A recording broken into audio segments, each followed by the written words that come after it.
Hello, Gitomer Certified Advisor Mitch Taylor. And Certified Personality Trainer Vickie Musni. And today on the podcast, we're going to be talking about a recap of Mobile Beat Las Vegas. What did we learn? I'm not even sure recap is the right word, but we picked two big themes that really resonated with us over the course of the week. What we will specifically be talking about for themes is processes and inspiration. Keep watching. That was nice and easy. What are you talking about? This also speaks to a much bigger issue. Providing personal solutions through understanding people. This is the Creating Connections podcast with Gitomer Certified Advisor Mitch Taylor and Certified Personality Trainer Vickie Musni. Creating Connections, episode 54. Welcome. Thank you for joining us again on another podcastic journey. I'm Mitch Taylor. And I'm Vickie Musni. And today we're going to talk about what we learned from Mobile Beat Las Vegas, and specifically two nuggets that both Vickie and I keyed in on. And those are inspiration and processes. All right, so let's talk about, which one do you want to talk about first? Inspiration or processes? Let's talk about inspiration first. Okay, cool.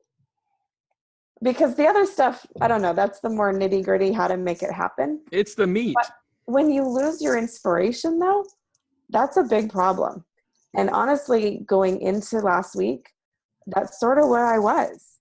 I've been spread in a lot of different directions. You know, growth is good, but it's challenging. And with expanding our speaking and writing and with the new book coming out, and just, you know, kids and life, like I've been going in so many different directions. I'd kind of lost my why, and had even come to a place where I said, I'm not even totally sure I want to keep doing weddings much longer. Yeah. And for someone that's been in the wedding business for, it'll be 20 years this September, that was a big thing for me to even admit to myself. And I was laughing because I was looking through my notes. My ritual is I take handwritten notes in a notebook, and then I come home and I type them up. And I was looking at my notes from Bill's seminar in particular, because that was a big turning point for me in the week. And I kind of laughed because I can just see where my notes just ended abruptly, because all of a sudden I was just there. I was listening to his stories and I was watching his videos. I'm going to cry again just thinking about the videos that he shared. Okay. But for me, it just took me back to, I found my why. I remembered why I started working in weddings in the first place. And that was huge to me. But then to see the quality of events that he was able to produce and the types of moments that he could create for his clients, that just,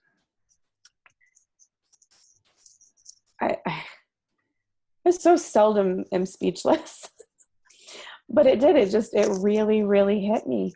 And I was inspired not just to go back and say, oh yeah, I want to keep doing what I've been doing. I want to do more. I want to do bigger. I want to do better.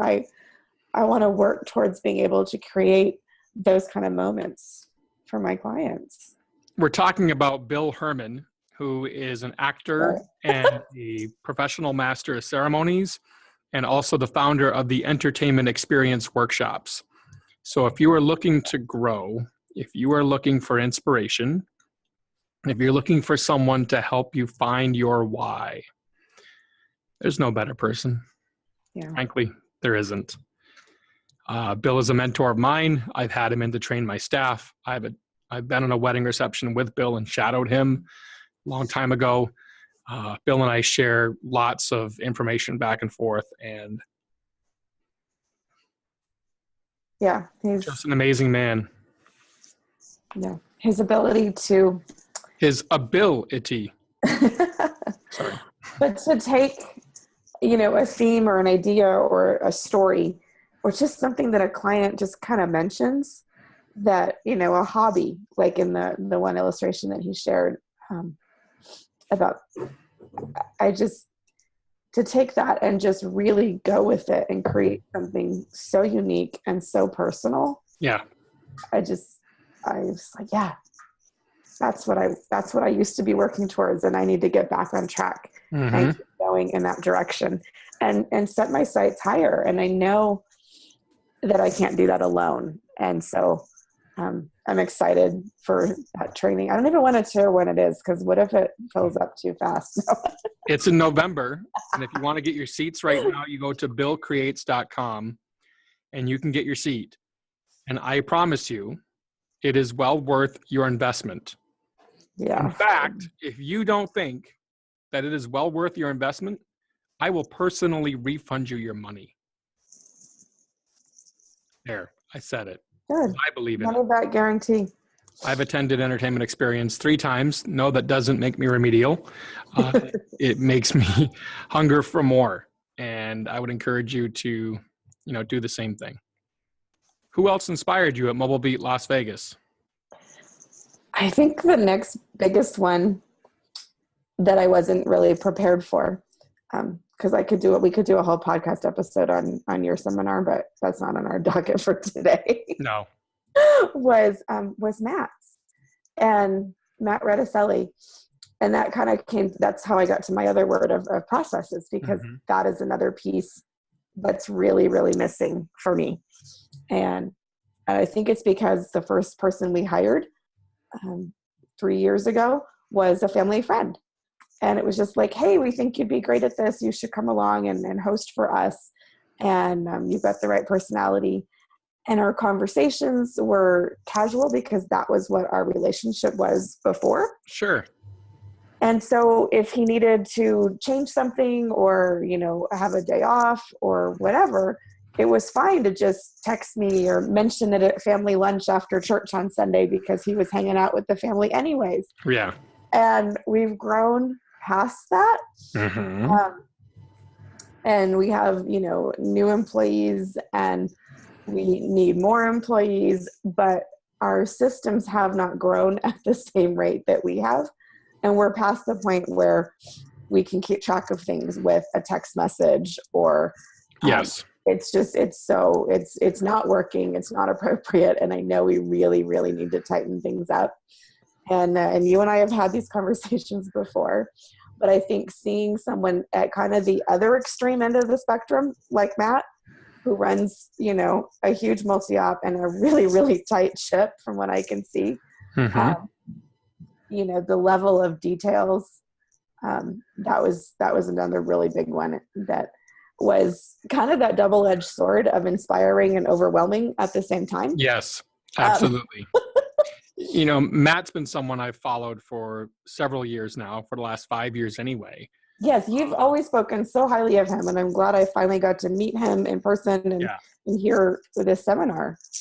He has been an inspiration to me with just how much he knows. In baseball, they talk about 5-tool players, right? And we've talked about before on the podcast, the 6 facets of any business, especially in our industry. And Matt, frankly, has all 6 facets down. It's rare you can find someone to throw down on the decks, just like Jason Jani, which I've seen Matt do, and then turn around and tell you exactly what you're doing wrong on a balance sheet. Who does that? Like, seriously, most of us are talented at 1 or 2, maybe 3 facets of our business and hire others to handle the other facets that we're not good at. Matt's got it all, man. He's an amazing, amazing talent. I was inspired to create a Gantt chart for my business, and that was something. You can talk more about what that actually is and what that means? Basically, the organizational flow chart of who reports to who in your company, and only having one person to answer to, which I think is. I think he said something. No one deserves to have more than one boss. Yeah, is that how he said it? Absolutely. That's exactly how he said it. Yeah. And I think that's huge. And I think that's a pretty important thing. So for me, Matt absolutely was crucial. I think he had a great seminar, and I hope everyone got something out of Matt's seminar. That was the processes for me, and be able to go back and implement. We already have several processes in. He talked about, an end of event form. and having talent fill that out. We already have that here, thanks to another friend of mine who turned me on to that idea. But, there's certain things I want to implement further that Matt has talked about. So I'll be going back and reviewing that and working on that. And finally, the inspiration for me, and I already had heard this quote from him before the show, but to see him deliver it in person, to see him break it down that, we're not playing music, we're playing reactions. Mm-hmm. And you're not playing reactions by hour, you're playing reactions by minutes. Mm-hmm. That was John Taffer of Bar Rescue. And I thought John absolutely killed it with his keynote. He came in, he didn't talk about, POS systems and breakdown of alcohol with drinks and trying to relate that to us as an industry. No, he broke down exactly what we as performers do with music and how we move a room emotionally, and that we play reactions. We don't play music. And all that insight that this man has gleaned in the nightclub and bar industry and how he translated it to us as a mobile DJ. That's just it. He totally translated it for us. I mean, his experience was his in his own right. Yes. But he did his homework. Yeah. He didn't just try to convince us that what he does on TV relates to what we do. He connected the dots for us. And he was spot on. Yeah, he had it down. So those two, to me, really were the ones that, and there were many others, don't get me wrong. I mean, Jim Cerrone, so spot on with what he said about, affording mobile beat and guys that complain and jump online. Oh, I can't afford it this year. Well, if you had decided earlier enough that you could actually budget for it. Who was it that just posted yesterday that they already have a separate account set aside with $25 in it from the past weekend's event? I don't remember who it was, but it was like somebody that really took that to heart. And I put $25 away a week from each event. I'm good to go for next year. And if I remember, I'll post it, and they'll post it in the comments if I can find it again. And that gets back to what Jason Spencer was talking about, having different accounts and a profit first system. And I was inspired to just keep going. I mean, my profit first system is already working pretty well, and we're looking forward to growing it further here with Tailored Weddings. Smart enough to have a coach like Jason. I'm smart enough to have a coach. Exactly. If you need a financial coach, look up Jason Spencer. He can help you from a profit first standpoint, and pick up the book Profit First by Mike Michalowicz. That's pretty much it for the podcast today. Do you have a comment? Do you have something you were inspired by, or a process that you gleaned from Mobile Beat Las Vegas 20, from MBLV20? Post it in the comments down below. We want to hear from you. So please post it down below. Click the subscribe link at the bottom of the podcast as well. We'd love to be able to deliver this content to you every week. And we don't get paid for this. It's a labor of love, and we're very happy to help you connect and create those connections. I'm Gitomer Certified Advisor Mitch Taylor. Certified Personality Trainer Vickie Musni. We will see you next time. Take care. Thank you for listening to the Creating Connections podcast with Gitomer Certified Advisor Mitch Taylor and Certified Personality Trainer Vickie Musni. For more information on providing personal solutions through understanding people better, visit creatingconnections.biz.